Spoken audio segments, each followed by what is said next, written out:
Invité de la chaîne YouTube Amuse-Bouche, Gérard Darmon s'est confié sur Charles Aznavour.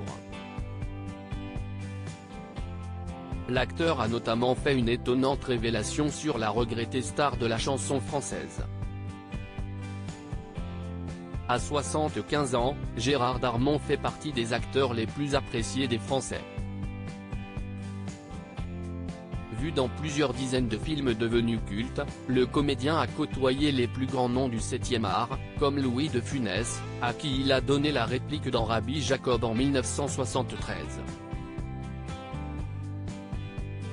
Une expérience sur laquelle il est revenu dans une vidéo de la chaîne YouTube Amuse-Bouche.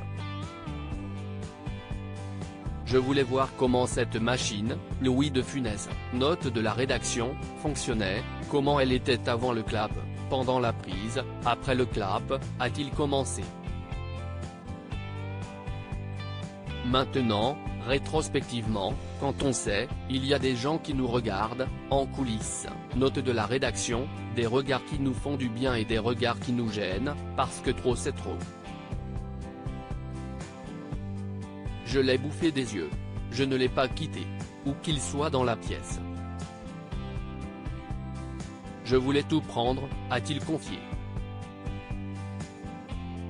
Gérard Darmon admiratif de Charles Aznavour. Dans cette même vidéo, Gérard Darmon a également évoqué Charles Aznavour, dont il était un ami proche.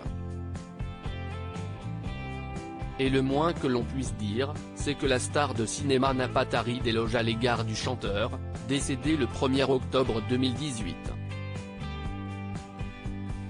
Les plus grands que j'ai rencontrés étaient des gens extrêmement abordables et simples.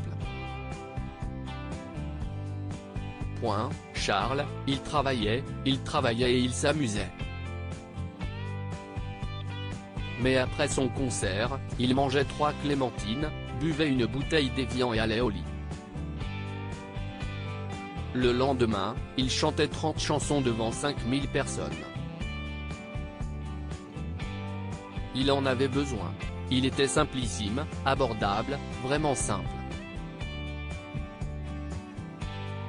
Des gens humains, a-t-il raconté, avant de révéler que l'illustre interprète de la bohème avait failli mettre un terme à sa carrière juste avant de rencontrer le succès.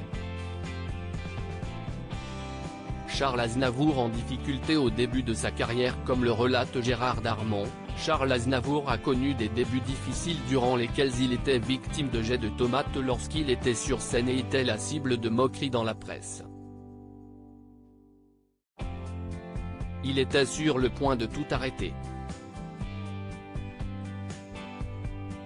C'était terrible.